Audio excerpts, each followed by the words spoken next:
CNN has just terminated Don Lemon, and to him I say good riddance.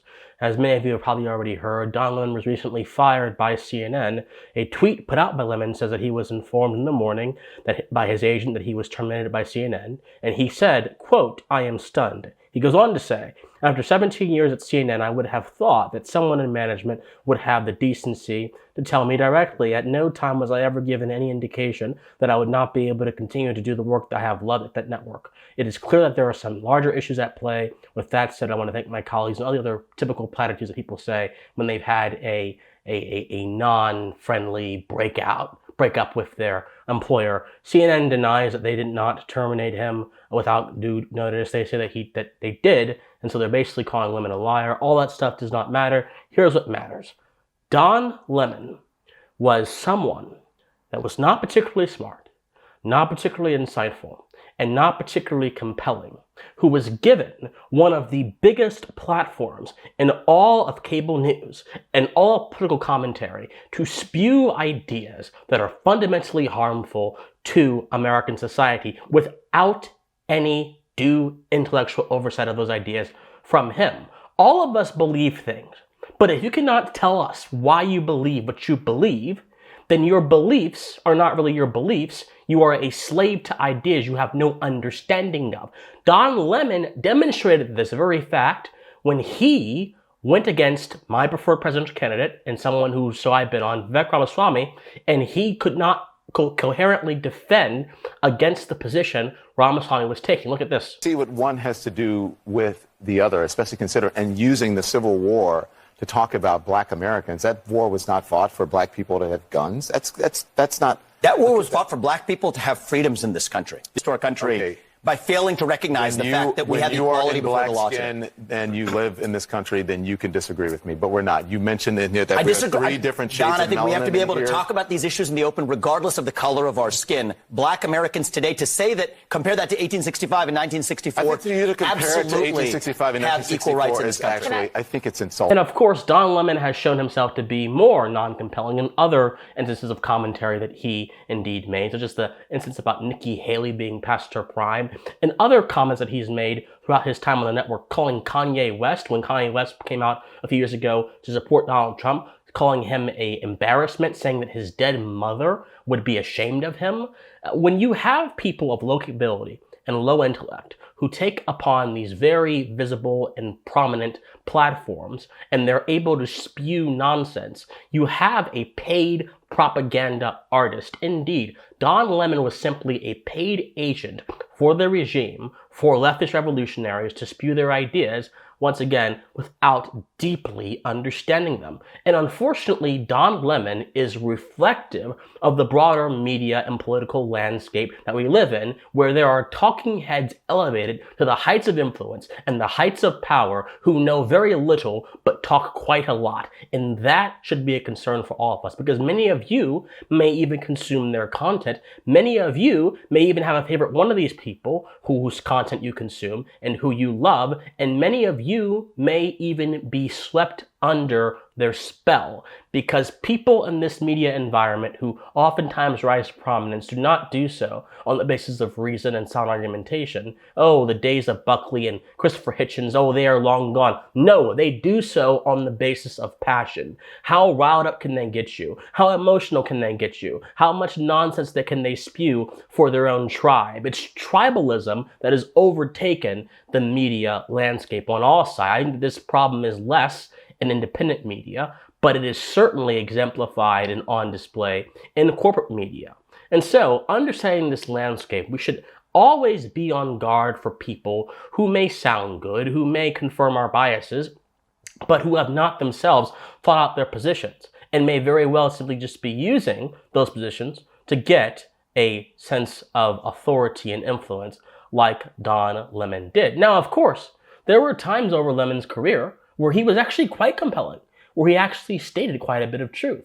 The epidemic of fatherlessness and violence within the black community was a topic that Lemon was actually quite astute on. Indeed, I remember being a little boy and watching Bill O'Reilly's show on Fox News, and Bill O'Reilly came out with a massive monologue about this issue, which actually woke me up to the issue at first and prompted me to do further research. And then Don Lemon came out not long after that, And he actually did a monologue on this issue. I'll give you guys a little bit of that. Black folks, as I said, pay attention and think about what has been presented in recent history as acceptable behavior. Number 5, pull up your pants. Number 4 now is the N-word, suggesting that black people stop using it and that entertainers stop deluding yourselves or themselves and others that you're somehow taking the word back. Respect where you live.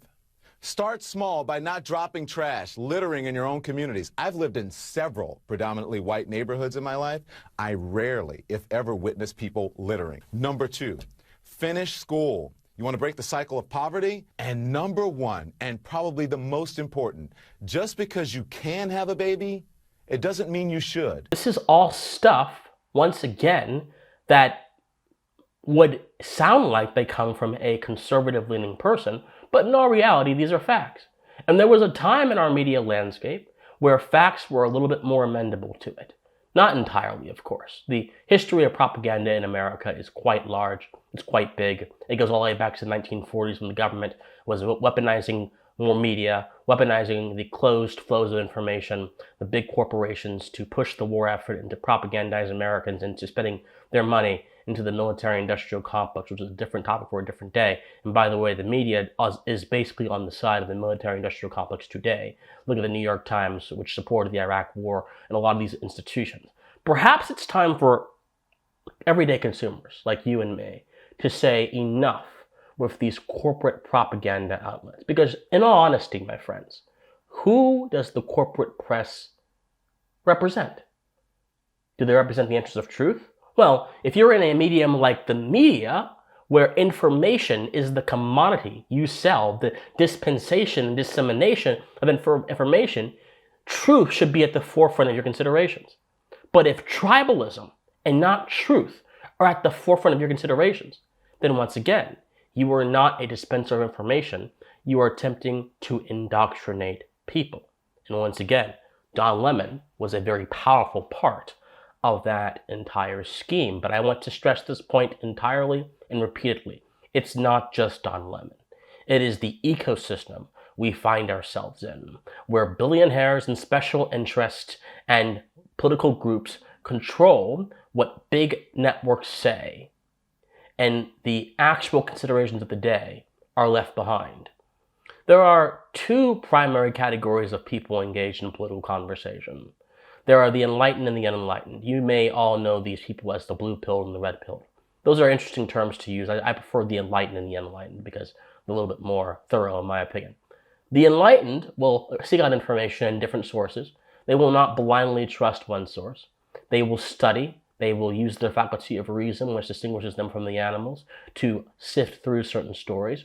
They will not be taken in by stories that are sensationalized and lied about to increase the amount of division in the country, like the Michael Brown in Ferguson, Missouri, or the Trayvon Martin case, both of which were highly exaggerated and in some cases were just blatantly lied about by the corporate press. They will not be immune to these kind of mind tricks. Then there are the unenlightened. They unfortunately make up a large share of the market. So my friends, take this example of lemon being fired as an inevitable consequence of what happens when stupidity and low ability meet the road, when the rubber of that meets the road, and people end up being dissatisfied and have a distaste with your stupidity and low ability. Not to be mean, not to be rude, but this is simply the case. Ultimately, if you do not succeed on merit, no matter what kind of environment you are in, no matter what kind of institution you are in, you will ultimately fail in your endeavors. If you do not succeed on merit, but you instead succeed because you are a good mouthpiece for a particular agenda, you will eventually meet your reckoning. Because merit is a fundamental law of human interaction, and no matter what the left says, no matter what anyone says, fundamental laws will always trump subjective considerations and desires that seek to defy them. Because without those fundamental laws, we do not live harmoniously in this reality. We live and work against it. And in a war between you and reality, reality will always win. Don Lemon, au revoir, goodbye, good riddance, and please stay away from the political discourse. We are all much healthier without you in it. Everybody else, study philosophy, read, understand, contemplate, and participate with your enlightened understanding.